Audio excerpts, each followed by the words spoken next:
So we'll begin with the broadcast section where there's no embargo, but please be asked there's no live tweeting within this section. We'll then move on to the embargoed section for 10:30 this evening, and if you could please use the microphones provided. Hi Ange, tough one, Brighton, and then a lot of the players going off on international duty.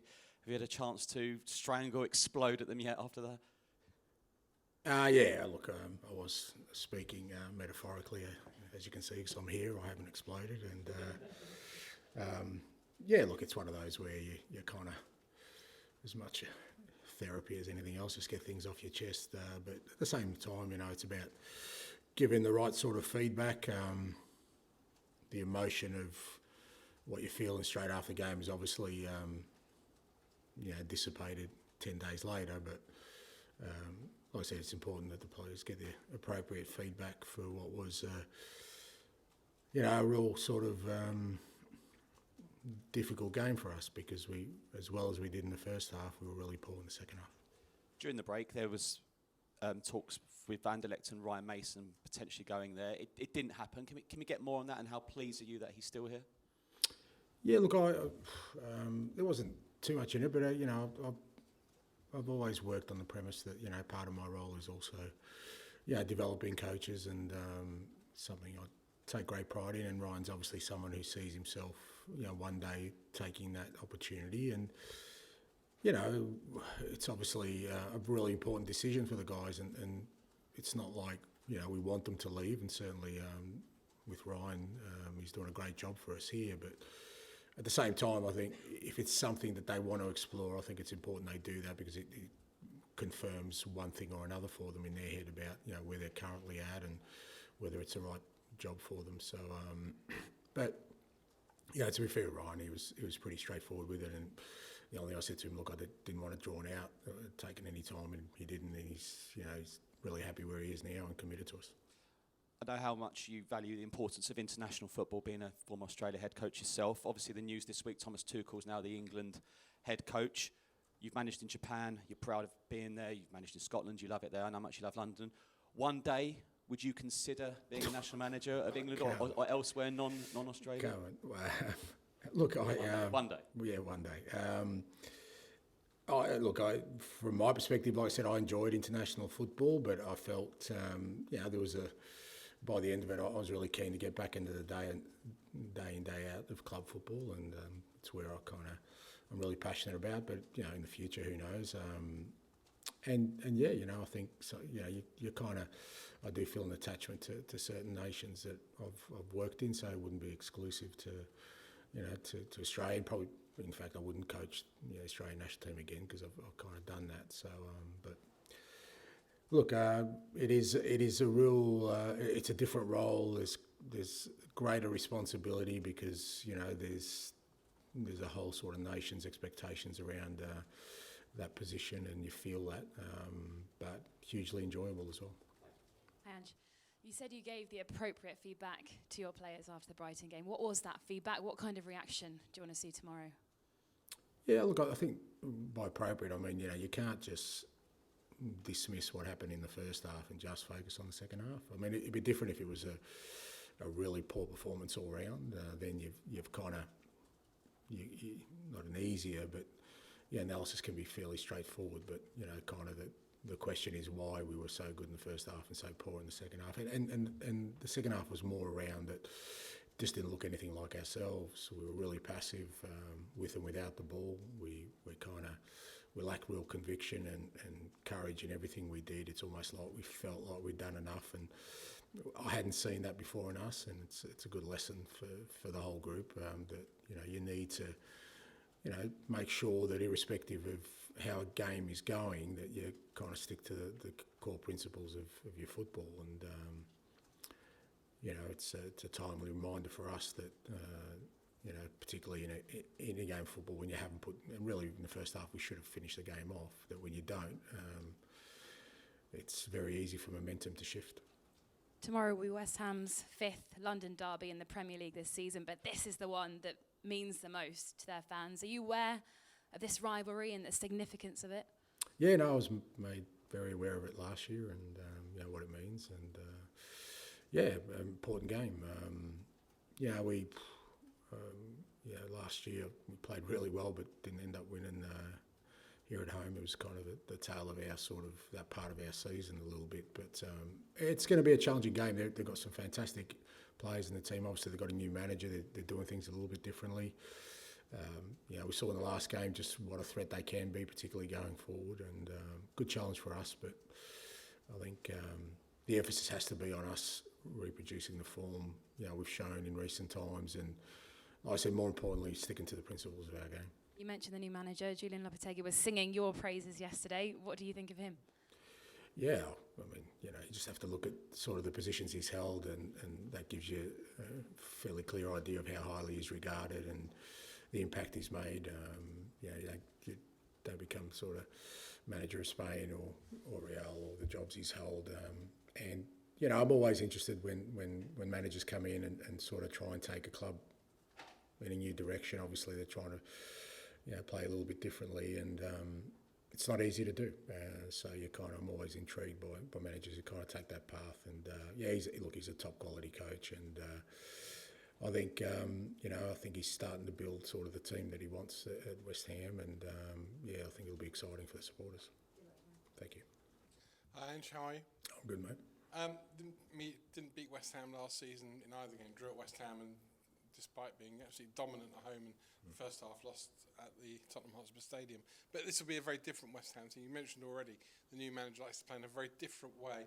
Will that suit the way you like to play?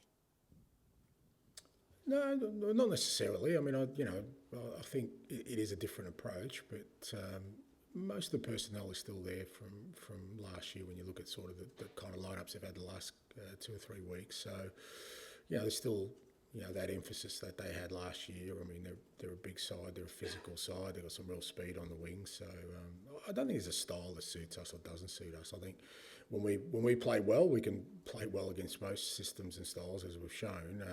And if we don't stick to our principles, we can struggle against anybody. So I think more important for us is how we approach things. Going back to the Thomas Tuchel appointment as England manager, first of all, were you surprised that a top football nation like England couldn't come up with an English coach?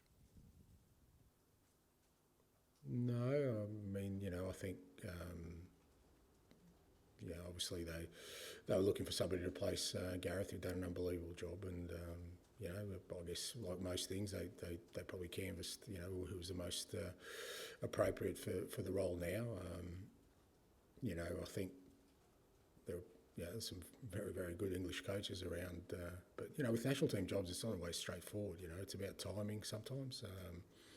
I certainly found that when I became Australian national team boss, it was a good time for me and a good time for them to look for an Australian, and I was doing well at the time and I could get out of where I was. It's not always the case, so things have to align, but I think they've got a fantastic manager in Thomas. He's got an outstanding record, particularly in kind of knockout football, and again, highly respected, and great group of players they've got at the moment who are just beginning to sort of emerge, on a global basis. So, exciting appointment. And having done the international football management already, is there more scrutiny on a manager at international level or at club level? I mean, certainly with England, you think it would probably be a bit higher than Australia with respect. And, I mean, for example, you never asked for Australia whether you'd sing the national anthem or not. I mean, we've already asked Thomas Tuchel. I don't know if you'd sing the national anthem, you England manager. There's a lot of questions in there, mate. Let me get a head around all of it. Look, I get, there is a lot more scrutiny in the England national team manager's role, absolutely.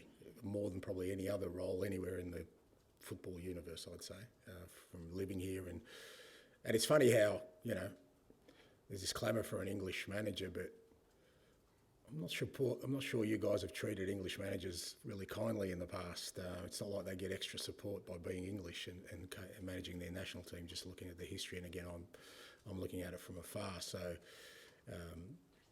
I think whenever an Englishman does take this role, I certainly felt as, when I was, manager of Australia, there is a greater weight on your shoulders because it is your nation and you're always going to live there. It's like sometimes with the foreigners, they can do the job, and if it's not great, they go back and live where they live, and they don't have to deal with it on a day-to-day basis. Whereas So there is a greater weight of responsibility when it's your own national team. I really believe that, and particularly the England national team. So, I mean, that's something that I think probably the people who make these appointments are wary of. Is it's not just about coaching; it's how you deal with all these other things that are attached to the England national team job. And sometimes the foreign coaches don't probably have to deal with it as much as an English manager would. So, there's a real challenge there. But like I said, I think they've got an outstanding manager in Thomas, and I think the key thing is, irrespective, they've got a fantastic generation of players coming through. I'd be excited if I was an England football supporter. Hi, Ange. I wanted to ask you a bit more about this England manager's position. There's been a lot of debate about the calibre of English coaches in English football. I was wondering what you thought of that, with a lot of English coaches in your backroom staff. Do you think that English coaches are of the highest calibre, and what are the barriers for them to get opportunities? Yeah, look, there are, absolutely. I mean, even in the Premier League, you look at Eddie and even guys like Steve Cooper, who've done a great job with the England underage teams, which is always a good indicator about international football. So, there are fantastic English managers there, but I've just never looked at it at coaches from and their nationality doesn't really interest me. It's about how they work and how passionate they are about what they do. It's a tough job, how they deal with things, I think part of the growth comes from being open to allowing different kinds of cultures and nationalities into your game. I don't think the Premier League would be the best competition in the world if it was restricted, in terms of the access. We've got some fantastic footballers, some fantastic managers, which I think helps the game grow here. And I don't think it necessarily should stunt, the growth of English players. It certainly hasn't stunted the growth of English players, because you're getting some of the best English players coming through. And I don't think it should stunt the growth of the English managers either. If anything, hopefully it raises their level, raises their ambitions, challenges them even more. I think I've always prescribed to the theory that you always pitch it to the highest common denominator and get everyone to sort of climb to that, rather than sort of bring things down just to create opportunities for someone. Player comparison's interesting there, how we have a lot of players like that, but do you think that maybe managers should look like the players to go overseas a little bit? You did that with Japan, and Ryan obviously had the interview in Belgium, so do you think that that's actually maybe a pathway that should be explored by more Englishmen if they're not getting the chances here? Yeah, I certainly subscribe to that theory. I think because it allows you to grow. Sometimes, when you've just had a real sort of siloed kind of journey of, the same kind of culture, same kind of football, for there to be growth, you really almost have to go out and discover it yourself. Whereas when you manage overseas, and there's been great examples. Bobby Robson did it, Sir Bobby did it, Terry Venables did it, some England managers who, Roy Hodgson did it, Graham Potter's done it, and they're all world-class coaches. So there is some merit in it. And it's not easy, because I think sometimes there's a fear that if you do go overseas, that you get lost to the system here, whereas if you stay in the system, eventually you'll get. But I always think that part of growth as a manager is to try and experience as many different things as possible, and coaching abroad certainly does that. Hi, Ange. I just wanted to ask about Jed Spencer's new contract and the journey that he's been on since he came back to the club this summer. Yeah, look, I think I've said a couple of days ago, and I'll consistently say, most of a player's future is in their own hands. It's not really they're as much as in control of that as anyone else. And I think sometimes footballers forget that. And with Jed, it could have been easy for him to come in this year, go out on loan again and see what, but it seemed that when he came into pre-season, he was determined to make a career, here for himself here at Tottenham and try and have a crack here rather than just wait to be loaned out. And, he did everything right at training. His attitude was great.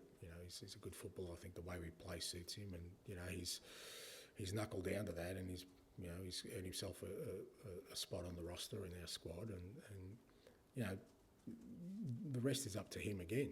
because it's an easy decision for me to make when I see that.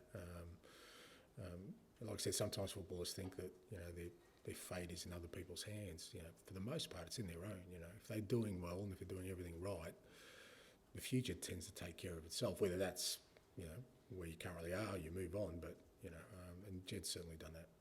If I've done my research properly, Tottenham have not played a single goal kick long this season.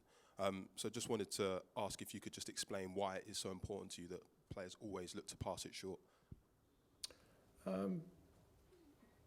Yeah, I don't know, we might have played one or two longer, but I won't second guess your research. Yeah, look, it's part of sort of the way we want to play our football. I think a shorter pass, there's more certainty. You're going to start off with possession. We don't want to really give away possession. I think with the kind of team we are, we want to try and sort of set things up where we have control possession of the game. And I think a shorter pass kind of guarantees that. And then from there, you move your way forward. And, you know, it's a big part of sort of our build-up play is to try and, you know, manipulate oppositions as much as we can as we move up the park, rather than just sort of, you know, go long to a contested ball and hope we get the second ball. We're just not that kind of team. So, but within that context, I think, you know, there's enough variety there that we still make it sort of difficult for teams to kind of stop us from achieving that. Hi Ange, you mentioned in your injury update yesterday that some players are still waiting to come back into the building. Yeah. Christian Romero played the early hours of Wednesday morning, had the long flight back. Bit of a quicker turnaround this time. Yeah. How is he? Yeah, he's okay. He's good. Yeah, no, we got everyone back yesterday. The last of them was Christian and Pape and Biss, and they're all good. They've reported well. Look, we got the early kick-off, so that's a quick turnaround. But we trained this morning and they were all fine. Lucas Bergvall picked up a small knock, but he trained as well, so he's no problem. So in terms of the internationals, everyone's got a clean bill of health. With Richarlison hopefully back in the squad tomorrow, what have you done differently over the past 6 weeks or so, just to make sure these injuries stop reoccurring? Yeah, we've taken our time with him, but it hasn't been just about sort of him recuperating and sort of recovering from the injury. We've tried to use it to really kind of build his real fitness base up, so that when he comes back, he's in great. To be fair to him, he's worked awfully hard. He's trimmed down. He looks really lean now, and he's worked really hard. So, you know, we've tried to use it almost as another sort of pre-season for him on an individual basis to not just get him to recover from his injury, but also, because to be fair, he probably recovered from his injury a couple of weeks ago, but we've used the last couple of weeks at just getting his fitness base up and like I said, getting him really in a good physical condition, so that we don't keep going through this cycle of him coming back and breaking down. And like I said, I mean, hopefully everything's good, but, you know, to be fair to him, he's worked really hard and he's looking really good. He's had a good week of training. He's missed playing. He's a real kind of, infectious guy as well. It's just good to have him back with the group. We'll finish this section with George. Hi, Ange. Just wanted to go back to QT Romero. Has he sort of hit the levels that you want this season, or is he kind of still working his way to his best? Because he had a busy summer again, didn't he, with the Copa America and a quick turnaround? Yeah, I think QT's been, again, probably reflective of our season. You know, he's had some really good moments for us, and then he's had a couple of disappointing moments for him, which I know he's been, he has been happy about himself. But it is tough, we've spoken about the schedules, and, it's funny how the guys who didn't have international commitments, not that there were many of them, look really refreshed and, really ready to go. And some of, not just for us, but for football in general. And, the amount of travel and the amount of games, because he always plays, Kuti does, we've always got to sort of bear that in mind. And, it's something that the players need to sort of learn to cope with the best they can. But, he's still real important for us. He's an outstanding defender. He's a great leader in our group, and he's still contributing. And just finally for me, that after the Brighton game, the kind of SPURSY tag was doing the rounds, and there was a stat about Tottenham taking a 2-goal lead 10 times in the Premier League year and letting it slip. Is that something that the players just have to embrace, or is it better to block that type of stuff out? Mate, it's irrelevant. Who cares? Like, it doesn't matter. I mean, you say it's 10 times. Well, it hasn't been 10 times with me, so give me a break. Like, let me get to 10 and then start putting tags on me. But that's, you've got to accept that, right? You've got to just say, well, that's how, you know, people will always find easy kind of ways to, you know, you've got a wound to stick their finger in that wound. So that's, you know, if you're not prepared to accept that when things haven't gone well, you know, make sure things go well. You know, there's one way to change that. So, you know, if we want to change the perception of ourselves, then it's not going to come because, oh, please don't call us those names. It's going to become because we're proving that we're a team that, you know, can be relentless in our approach and be successful. We'll have one quick one from Gunley. Yeah, Ange, and just a quick question. How about the Sonny? Sonny, is he available to play tomorrow? Yeah, no, Sonny's good. He's worked hard these 2 weeks. Obviously, he was very disappointed to miss playing for his national team, but I think it's been good for him this 2 weeks. He's worked really hard. He's had a good solid training week, and yeah, he can't wait to get back out there. He's good to go. We'll now move on to the embargoed section for 10:30 tonight.